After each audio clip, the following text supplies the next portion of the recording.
Hey everyone, and welcome back to That Plumbing Podcast. I'm Brandon the Plumber, and today I'm sitting back down with Grant. Hello, everybody. Today we're going to talk about what makes a great service manager. And the reason why I'm having this episode is that I recently accepted the service manager position at the company that I work at. Grant works there as well.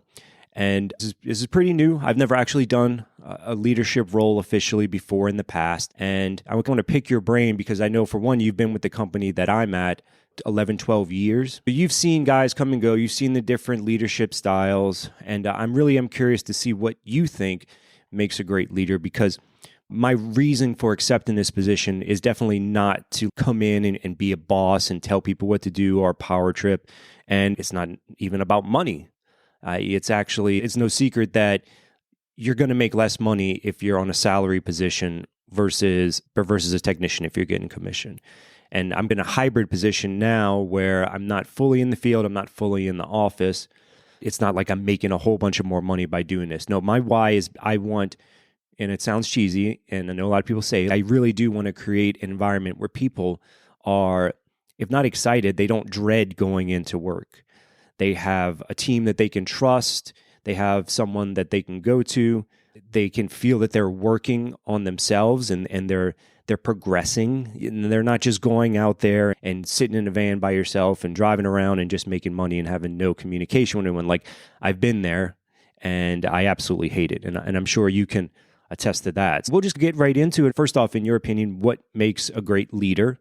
In particular, a service manager or a field supervisor? That kind of evolves as you go through the role. I think initially it was just able to help guys if they have an issue. I think training was certainly a part of it. But as I've gotten a little bit older and have gone through the role for a little while now, I think it encompasses a lot more than just that. It's being a safe place for people to land if they have ideas they want to share, if they obviously are having issues on a job and they need help trying to figure out how to get through it and finish it, training newer guys so that they can come up and be productive and good at what they do. But also bridging the gap between the field and the office, so to speak, trying to help the office personnel who obviously aren't really that familiar with what it's like to be out in the field, understand more what it's like to be out in the field, and also for the guys out in the field, vice versa, to understand more what it's like to be dealing with office problems. Yeah, and that's what I feel like. He facilitates communication. He's that guy that is in communication with the office because he's got office work to deal with and the guys. And he's, like you said, like that translator. Like, this is not working because of this, or we can't do this because of that. So is that kind of what you're saying? Absolutely. I think it's easy to have the office versus the field sort of mentality where if nobody really understands what the other has to deal with, it's easy to be like, they just send me to this or just drive me into the ground. You don't understand what I have to deal with because you're not in front of the customer. And there's some validity to that. But also, I think conversely, there's the stuff that the people in the office have to deal with. Guys calling in, guys taking longer on a job than expected. So now they have to shift the day, try to take a job from one guy who's maybe running a little farther behind for whatever reason and put it on another guy who's maybe going a little bit faster. Just a way to try and make the schedule work so that obviously the customers get taken care of, because that's obviously really the most important part and the reason why we're there, but then also to make it so the guys aren't getting driven into the ground, like guys who are going home at 3 o'clock in the afternoon, but then there's other guys who don't get home until 7. I see. Yeah, because I think it's easy, and I'm guilty of this myself, is like to sell a job and you're like, call the office and you're like, hey, I've got this job sold, it's X amount of dollars. I need to do it now, or I want to do it now. And you don't see that big picture as just a technician in the field. So when the office says, no, we really can't do it today, we need to schedule it, you might get frustrated or upset. And it's the inability to see the big picture. You don't know how many times your next customer, if they've already been rescheduled, or if there are certain, they're just a difficult customer. There's just so many details that you're not aware of. And I think as a leader, it's your job to convey that to the technician and make both sides understand why things are going the way they are. Right. And no system is perfect. I always like to think about the schedule as like a living, breathing animal. It's never usually the same at the beginning of the day as it is at the end, because things can get scheduled, but then people call throughout the day. Therefore, things may have to get shifted around depending on if one job is, say, more like an immediate emergency versus something that maybe isn't. If someone's house is flooding, that kind of takes precedence over someone who just wants a brand new faucet installed, but there's nothing wrong with the current one. And in our case, I don't even know where I'm going from one place to the next usually. We used to be able to see ahead, but that did cause some issues where you thought you had a job and then it, for whatever reason, either it canceled or whatever, it went away, and then people would be like, "Hey, what happened to the water heater I was supposed to have?" And then, look, you were taking a little bit longer here, and we all know how long a water heater can sometimes take, so we ended up giving it to somebody else, and then obviously they'd get all butt hurt, and so those kinds of things would happen. And as being a tech, I get it. It's, oh crap, you're taking money out of my bank account, so to speak. But really looking at the big picture, as you said, it's more, how are we able to take care of all of the customers, not just the ones that you are personally responsible for that given day, but the entire company is responsible for. Because as soon as somebody books a job, they're a customer or a potential customer, however you want to look at it. So you really need to think about it also from a service mentality, which is hard to do sometimes. Especially, we've all been there where you have those days where it feels like nothing you touch turns to gold. Instead, it turns to crap.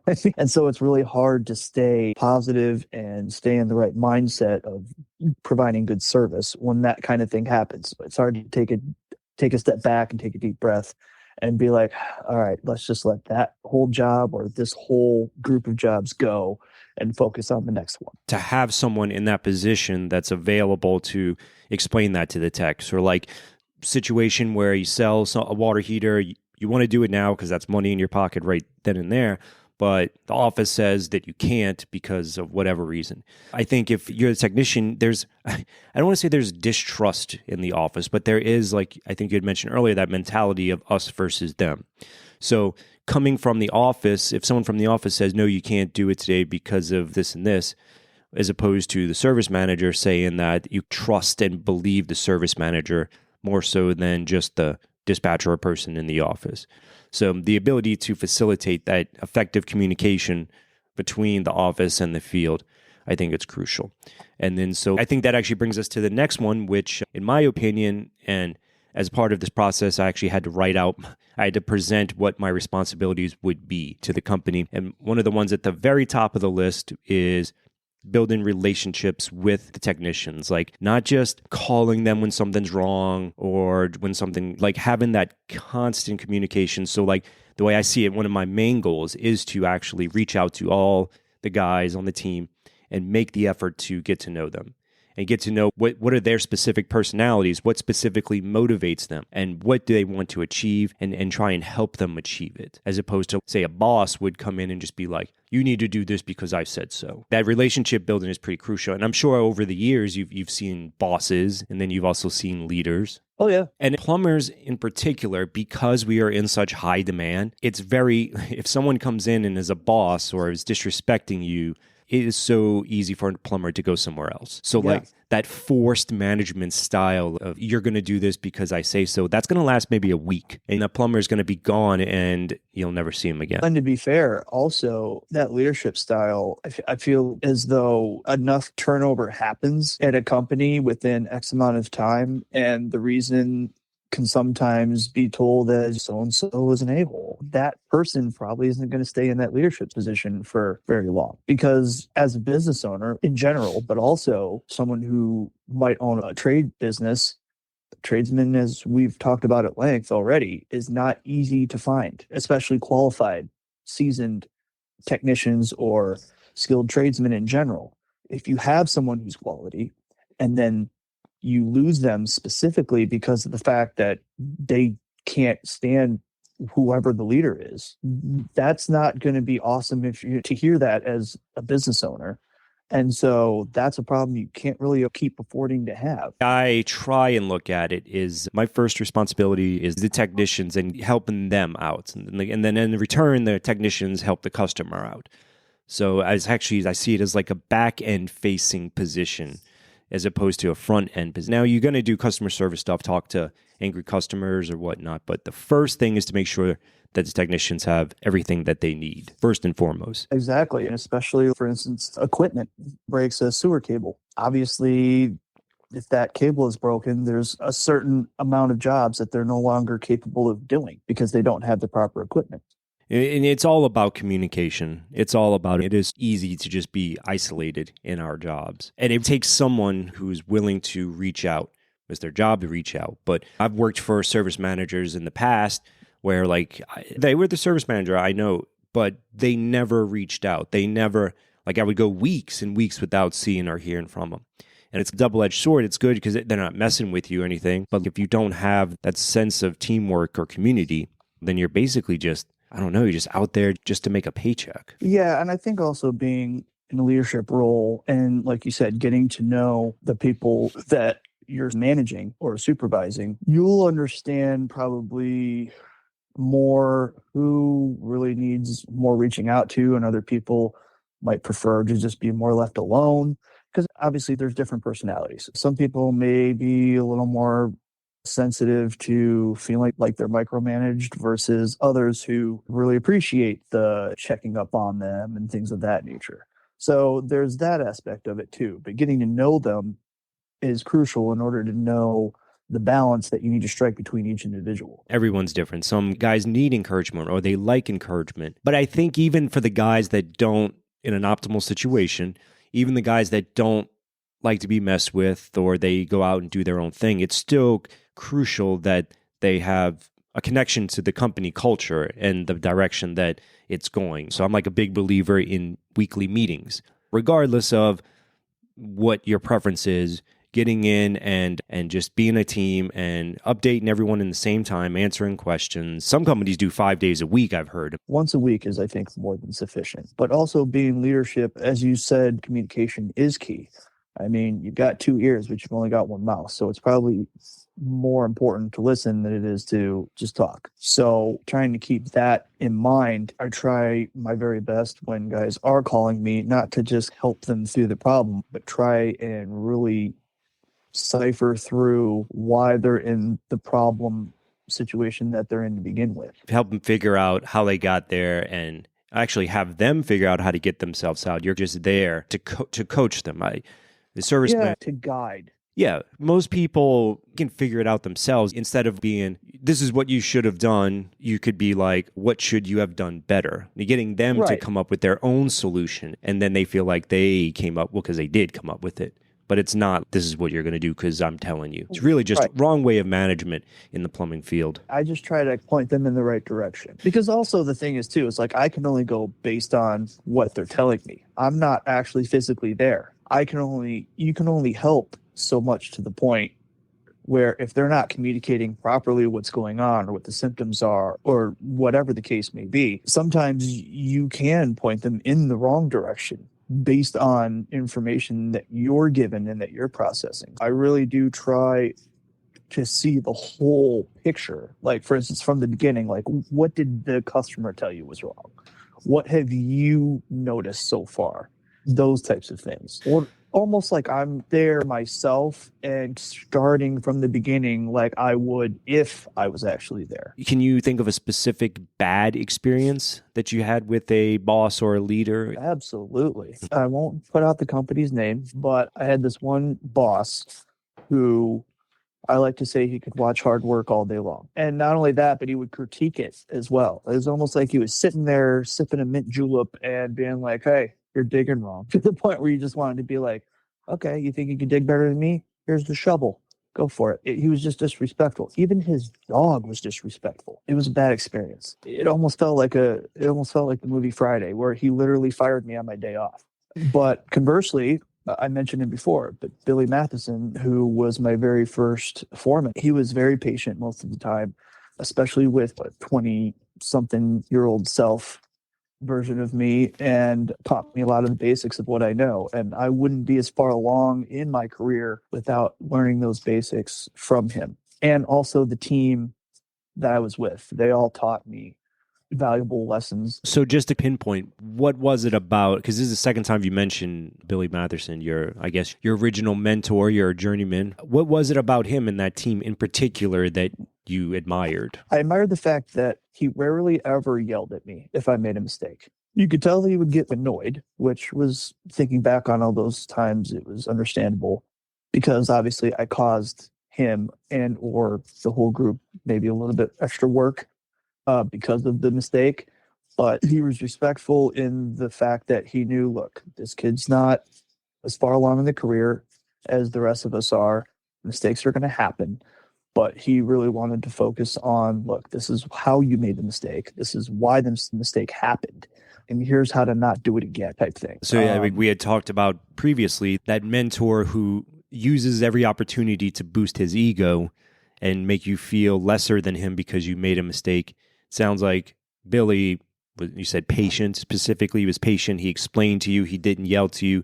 He created like a safe space for you to actually fail, it sounds like. Yeah, and even more than that, like he would joke with you. He would make you feel comfortable, almost like you were part of you were one of the guys. Even though you were much younger than everyone else, like you didn't get that sense that you were much younger than everyone else when you were around him and the rest of the group. Like he made it so that the whole group accepted you with all of your faults, knowing that eventually, if you stuck with it, those faults would get shored up or they would go away entirely.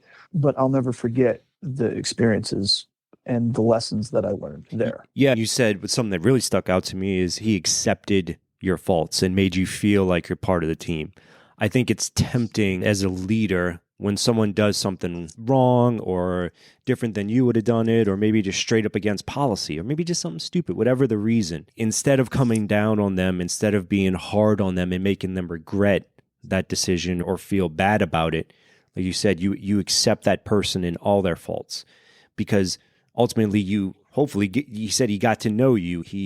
I'm sure he asked you questions about your personal life, and I'm sure he shared, like he created that bond where it's like, okay, I'm not perfect, but as long as my intent was in the right place and it was an honest mistake, that's okay. We can move forward. We can figure it out, how to do it better, avoid it. That's not to say there weren't several times where he did come down like a ton of bricks on me, but to be fair, those were warranted. Like there were times like I like either legit screwed up and should have known better, or might have been disrespectful to a team member, or maybe even him. Those ones I don't remember quite as much, but I do know there were some times where I legit screwed up. And for that, he definitely let me know about it. Part of being, I think, a good leader is also holding people accountable. Some things you let fall through the cracks. Like, I get it. You're not trying to make them perfect. But when something warrants a discipline action, a hearty word or whatever, as long as it's done basically respectfully, like that is one of the key things to a great leader, is holding people accountable and then making them aware of it and coming up with a plan to not do it again or to avoid it, or for whatever reason. It's not just always being like, you're great, you're awesome. It's got to be realistic too. Yeah. Although there were times where he would definitely praise me for doing a very good job. There were times like that happened where if I did something that was impressive, he would let me know that I did a good job. Thankfully, I've only had one time so far in my leadership role where I've really had to come down on somebody. And I'm sure as time goes on, those may come around more, but I don't personally, and I know I've said this before, I don't really like to be like that. It's just because I feel like I've said, build them up as opposed to tear them down, to build them up the way you want them. I feel as though you should try to work with what you've already got and see what you can add to it instead of take away. I don't think you ever want to tear them down more than you've built them up. You want to build them up, spend a lot of time building them up. You don't want them to feel like they're incompetent, or that the relationship that they've built with you can disappear in an instant when you get upset or emotional or angry. Like, keeping your emotions in check, I think, is a big part of it as well, because I'm sure we've all seen bosses or whomever who have lost it or just curse someone out, just rude. That's not professional. And that's, especially in the plumbing field, that plumber's going to leave. Oh, in a heartbeat. I also like to try and keep things light. You know me. I like to joke around. I like to keep things as light as possible because I don't personally like tension. like in the air or like even like around my being really as much as possible. Now, don't get me wrong, sometimes I can be a little rough, but that's just in me, in the way that I speak my mind, right? But I like to have that witty banter, the camaraderie feeling where guys are just joking around, we're in a safe space type thing. Especially would like to get to a place where, when you have a good relationship, you can say anything. You can mess with them. You can say stuff that other people might think that you're as offensive, but because you guys have that relationship, you can really just banter, say whatever. Yeah, like what you do with your best friend. Like you guys poke fun at each other. Yeah, I know that's one area. I think now I'm probably still a little bit too professional, like trying to be this very always professional type of calm, cool mentality. And I could definitely work on loosening up some and just bullshitting and whatnot. So that is a goal. I mean, like the professionalism has to be there anyways. I could probably do with maybe going a little more your route as well. So it's not, sometimes I feel like I'm not professional enough. Like sometimes I need to filter myself a little bit more. But I feel as though it's more important for people to feel comfortable. And it's also more important for me to feel authentic and be real. And so if I try and filter myself too much, then I'm not really being me at the end of the day. Right, exactly. You want everyone, both the leadership and the technicians, to feel comfortable and be natural and not feel like you're having to put on a fake face or put on a show so you can make money. Nope, you're just you, and that's okay. At the end of the day, we're all there to make money. That's the only point of really having a job, right? But Yeah, it can be more than that. And that's what we're trying to get to. I like to think of having a culture that you build, and I'm sure you can probably agree at least at some point, where it's, you hear about guys who have went to battle together, right? And there's this bond that they have where they've seen stuff together that most people don't ever see. So they're the only type of person who really understands that on the same level. That's the type of vibe I want, because we're all plumbers. We see stuff that other people don't see. We deal with things that most other people don't deal with. I'm not going to try and liken it to going to battle. This sort of the closeness, the understanding, I will say the no man left behind mentality, where even if it's a late day or something like that, like I don't want, say, one of the other guys is just struggling on a job. I'm more than willing to be like, all right, let me just go over there and help him knock it out the rest of the way, so we can both get home. Maybe I get home a little bit later than I should have, but like he gets home sooner than he would have, type thing. and while plumbing is not war by any stretch of the imagination, it's definitely a struggle sometimes because plumbing is not an inherently pleasurable thing to do. I podcast for free. I love talking to people and getting to know them and discussing things. I do this now for free.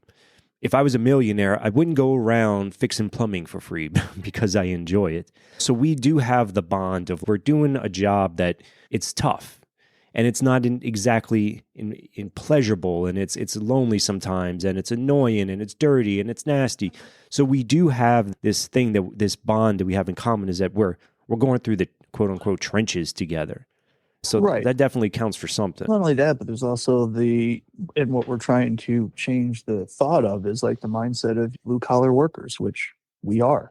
We work with our hands. Like we use tools. And sometimes some people out there, they don't necessarily think as highly of people who do the type of work that we do. Like we're not as educated. We're not worthy of making X amount of money or being able to live in certain neighborhoods or whatever. There is a stigma that comes along with doing manual type labor like we do. And you don't really feel that. And I'm not trying to liken this to any other thing and say that it's, oh my God, woe is me, but it does exist. And you have to acknowledge the fact that it does exist, is that there are some sort of, in certain people's minds, prejudices against people who do manual type labor, who think that they're better than them just because of the fact that they don't do it, or they don't have to do it, or they can afford to pay other people to do it, that kind of thing. Whereas I think with guys like us, it's almost like a badge of honor type thing, where it's just like, I don't have to pay somebody to do it because I do know how to do it. Like, kind of mentality. Wow, absolutely. And the guys that can work with their hands, guys that can fix things, like practical things like plumbing and electrical, people are going to find out really soon that is very valuable. And someone may think lessly of a plumber, but when their toilet doesn't flush, you're the most important person on the planet. I like the idea of brotherhood. We're the laborers, we're the skilled tradesmen, we're the one that keeps society running. Like finding pride and finding some purpose and meaning in that is definitely what we're trying to do. Change the view, change the perception of skilled tradesmen and plumbers in general. Absolutely. To really shift the focus back to being why we're as important and valued members of society as we are. It's just like everybody else. We're part of the infrastructure. Essential. I was thinking the other day, if I didn't watch the news and stress over the news, like from before COVID hit to now, like I wouldn't notice anything going on. We got busier when COVID hit. We've stayed busy this entire time, and we've had slow points in the industry. With the economy, we still got plumbing. Any type of recession, we still got to get plumbing. So it's definitely crucial. So I guess just one last question. We talked about different leaders that you admired or what they did to be good leaders. My next question to you is, can you think of a situation or like your biggest pet peeve of a leader, like an immediate red flag for you? I would say it would probably be treating someone more like a laborer or something like that, where all of the stuff that is either nasty or really heavy manual labor, most people wouldn't really necessarily want to do. Like they just solely make the trainee or somebody who's quote unquote underneath them do instead. My grandfather always used to say that you should lead by example. You shouldn't be afraid to do the exact same thing as what you're asking somebody else to do. Don't act like you're above the manual labor. Yeah, exactly. I totally get it. And I think that's what I particularly like about my position now is that I'm pretty much half field, half office. So I'm very much still in the trenches, still having to close deals, sell, build relationships. It's not like I'm just sitting in an air-conditioned office dictating what people should be doing. All right. I think that pretty much does it for this episode. To some of the guys that might be working with us, we got some big goals coming up for the company. We're going to update the price book to dynamic pricing so that we can easily change our prices based on material costs, labor rates. Right now, it's a static price. So that's big on the list. And incorporating POs so that we can more adequately track job costing. We're going to do training videos. Well, I'm going to do training videos, and this podcast is going to, I guess it's going to become part of that, is a way for me to communicate with guys on the team and anyone else who happens to be listening. And then follow-ups with customers, maintenance plans. We're going to be working on maintenance plans and service warranties to offer more options and provide a better service.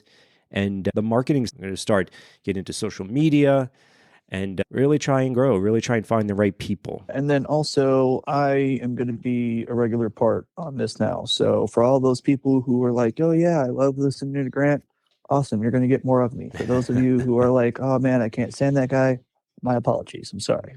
Yeah, they'll grow to love you, just like I agree to love you. Sometimes I'm a hard sell. How are we all? All right, Graham, thanks for coming back on. I will definitely be talking to you again soon. Yes, and on the next episode, I totally plan on having a not juvenile sounding email address for anyone who wants to contact me. That should be ready by then. And as for me, Brandon at thatplumbingpodcast.com. Reach out to me if you want to be a guest. Still, if you're looking for some free coaching just to help you out, changing your mindset, definitely don't hesitate to reach out. And we will be doing the YouTube stuff soon because I am getting a fair amount of listens, but there's no way for us to interact. So it's really just numbers on a screen right now unless we can start communicating and building an online culture or whatever you want to call it. But really my goal is to get to a spot where we can all start connecting and change the industry. And by the way, also for those listeners out there who are already listening, feel free to let us know any topics that you guys want to hear us talk about more, because it's just us. So sometimes it's hard to think of what we haven't already talked about. So by all means, start filtering in topics that you guys are interested in us expanding on. The goal would be have YouTube and then we do live shows and we can interact in real time. That would be awesome. And I want to go in that direction. But one step at a time, small steps. I'm grateful for the listeners that we have today. So thank you for listening. Yep. Thank you all. See you next time. Bye.